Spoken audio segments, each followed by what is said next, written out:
傾下偈先，陳志健 Otto。Hello，大家好。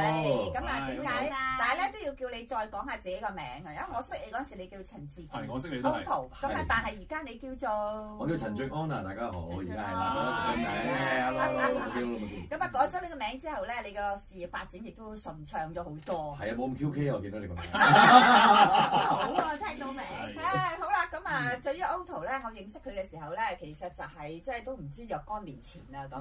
咁啊，因為事緣咧就喺阿 Benz 工嘅時候咧，咁啊就同你見面啦。咁我就話啊，好耐冇見你啊，都睇下你近況係點。咁點知你又再翻去內地做嘢啦。咁你又最近翻嚟，咁啊就找緊時間，即刻同你再傾下偈，聽下你嘅近況先。好啊，多謝啊。話説咧，識你嘅時候咧，就係我哋一齊都係做義工啊。係我哋喺學校嗰度做咩 TVB 不嬲都係做義工㗎啦。係啊，我哋成日我哋做話劇係義工嚟嘅，就叫人哋即係唔好吸毒嗰類嘅嘢。係啊，嗰啲學校嗰啲，咁我哋係代表咪進同學會去嘅。咁啊，俊安係做即係吸毒者定係叫人戒毒嘅咧？咁樣。哇！我真係我唔記得都咁耐啊，咁耐啊！總之我哋都係一個。阿譚係吸毒者係嘛？佢一定係出嚟係即係教人嘅。係啦，但係我 size 可能唔似啊，因為瘦瘦地，吸毒嘅人都瘦噶嘛。梗係唔係啦，你唔同佢，你個精神狀態唔似。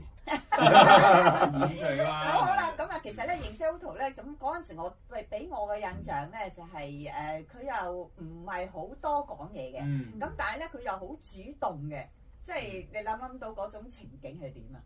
即係佢咧就見親我咧就姐姐咁啊！我好少俾人叫姐姐嘅，我通常係叫5個字噶嘛，好少2個字噶嘛。係佢就係咁叫我一姐姐咁樣。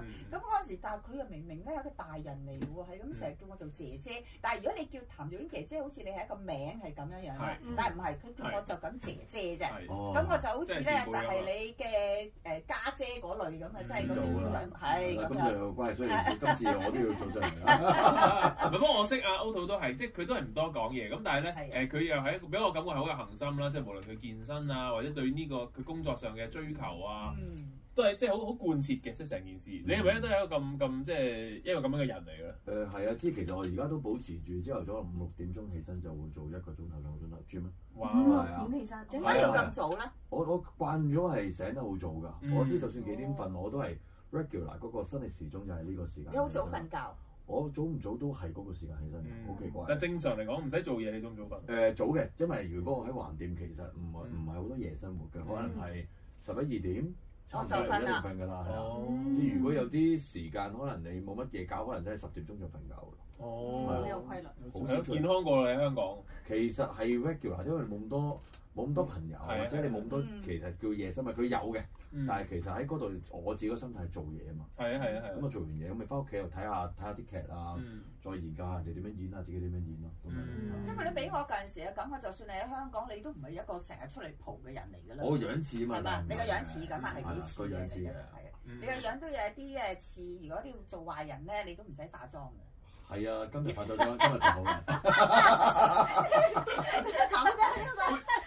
講下咧橫店嘅生活係點咧？頭先你提到係因為你香港 base，然後忽然之間你喺疫情嘅時候過去，咁都應該有無論喺心態、工作上面都有好多適應㗎啦，係嘛？其實啊，因為我適應咧比較多，就係因為我嘅普通話好差㗎之前。以前都話我一個訪問我嘅時候，普通話我就咁但係即係選擇咗過去嘅時候，咁普通話係一個最大嘅一個叫做關口。跟住你放膽去講啦，咁講完之後，其實都當然有啲演員係都幾串㗎，其實。係。話喂，即係介意你啲口音。你啲普通話咁差，不如你講翻廣東話啦，係咁樣㗎。咁但係就有因為激勵你喎。激勵係冇錯，用翻我哋以前 TVB 嘅一啲俾我哋嘅一啲嘅狀態，因為佢又唔知我呢個年紀，即係佢已經可能係後生我10幾年，佢話我好後生，跟住咪拍戲嘅時候你咪睇下咯。咁當然係 OK 嘅，到戲上都。咁啊之後其實你話生活上高佢乜都有嘅，咁啱我哋上去嘅時候已經唔係一個叫做鄉村嚟㗎啦。咁你話什麼嘅飲飲食食嘅嘢全部都有啦。咁你話茶餐廳啊乜都有㗎啦。咁你話你要去夜晚去消遣下，其實都有嘅。咁啊但係比較多係東北菜啦，因為東北演員比較多。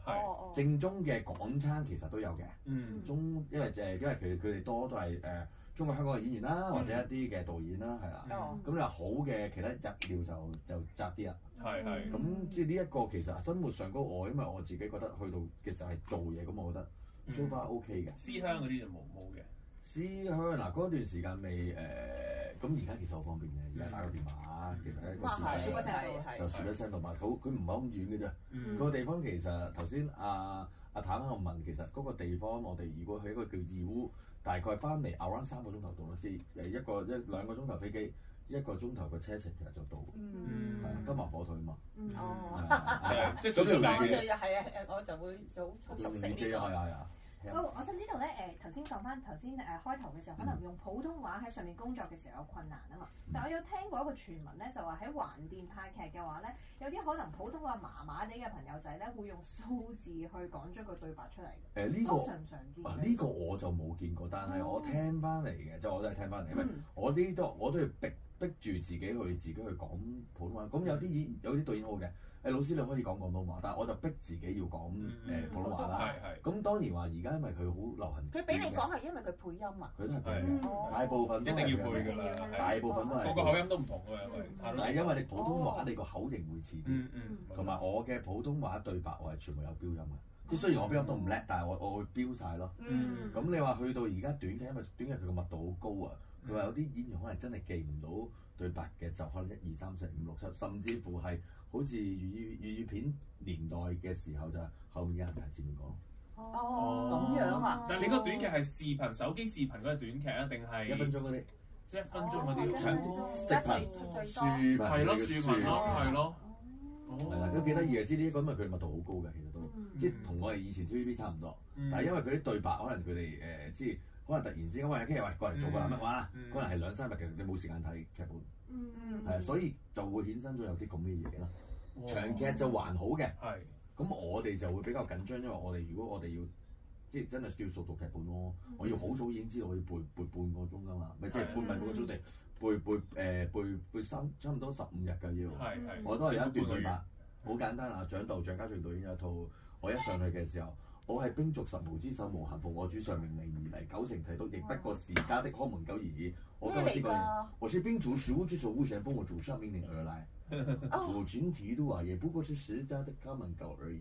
即係你會其實要背咯，個腦燒咗啦。係因為你都唔知道，即係你個普通話，如果唔係母語嘅話，你係真係要消化好耐㗎。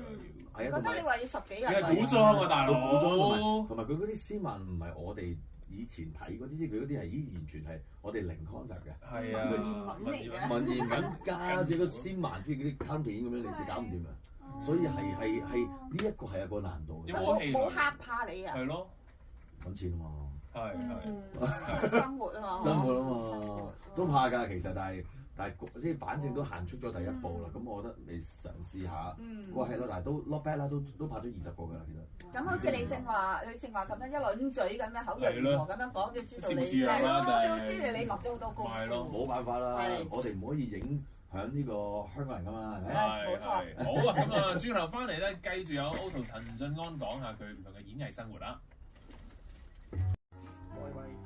繼續同阿 Otto 傾下偈先，咁啊正話其實咧喺 off mic 咧都繼續喺度講緊咧，佢喺內地嘅生活係點啊？因為對於我哋嚟講咧好陌生啊，咁咧靠你講下你而家究竟發生緊咩事啊？啲工作環境係點啊？咁而家好興呢啲1分鐘嘅短劇，係啊，咁你都拍唔少啦，係咪啊？我其實叫做之前有揾過我拍1號嘅，但係我就係觀望性質嘅，其實就搶咗嘅。咁啊之後其實就拍咗有2套都叫做幾 hit，大家有機會去睇下。有套叫做可以講㗎嘛？可以㗎。有一套叫《一品布衣》，有一套叫一品布衣，即係古裝㗎咯喎。係啊，古裝。一套叫《無姓郎牙》。咁呢一個導演咧係叫汪。無姓郎牙。啊，無係無牌個無。無牌嘅無姓。郎牙。郎牙綁個郎牙。哦，郎牙。係啦，因為佢話個主角好似胡歌嘅。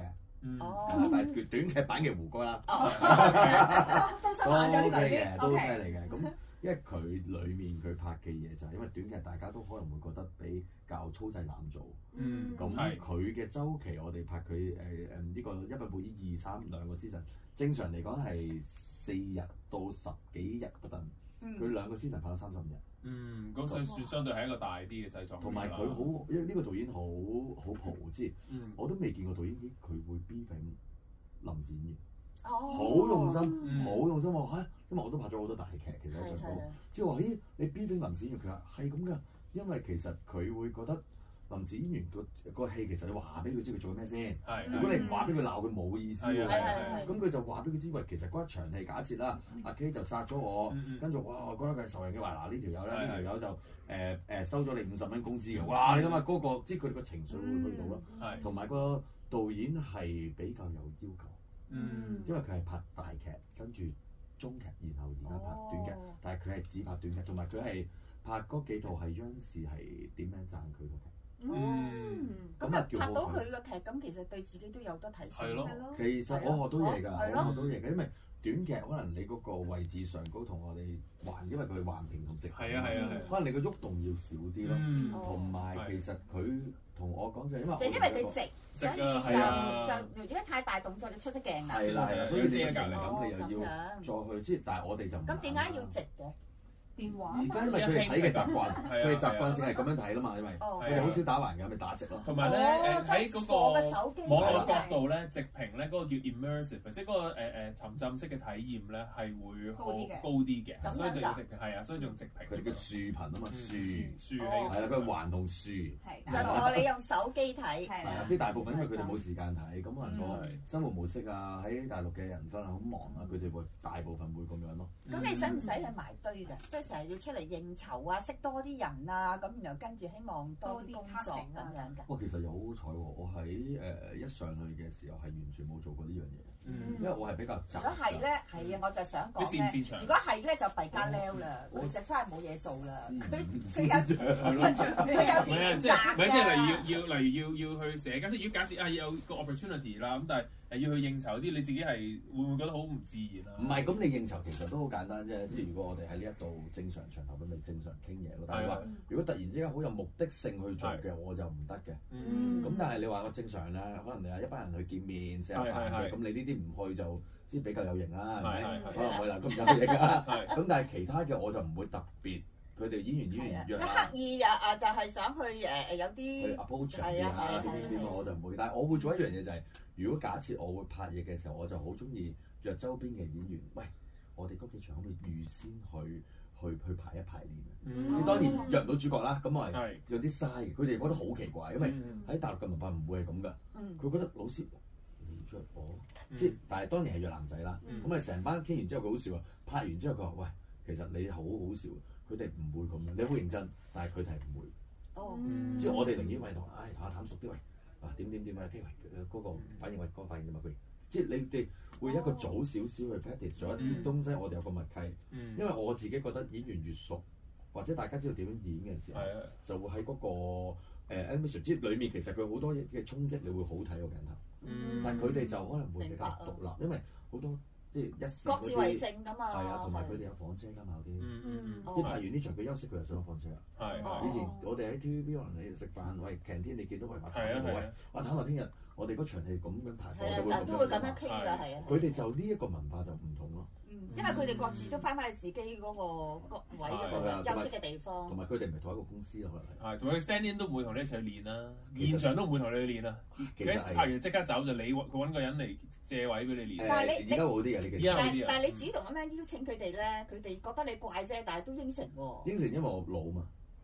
你資深咗。之後相對嚟講，原來拒絕你又唔係幾好意思咁。係啦，佢話呢啲好尷尬嘅，但係之後 friend 咗，佢哋就會同你講翻，呢個 culture 會唔同嘅。但係我都依然都會咁樣做去，即係我覺得大家會熟練啲啊，其實對於我哋嚟講都會好。我估佢哋自己都感覺得到好啦，係咪啊？其實係咪啊？因為大家所以佢先至和意啊。係啊，因為其實好似阿 K 講咗嘛，永遠你對住個鏡頭自己做完之後，你都唔知對手做乜。係啊，你做乜？係啊，原來你靠佢剪翻出嚟。係啊，所以我覺得 TVB 俾我嘅嘢好好嘅，即係以前每個前輩佢哋都會企翻喺度。我去到而家我都堅持我係企翻喺度嘅，雖然我啲普通話話冇啊，唔緊要，你俾對白，我照俾翻眼神。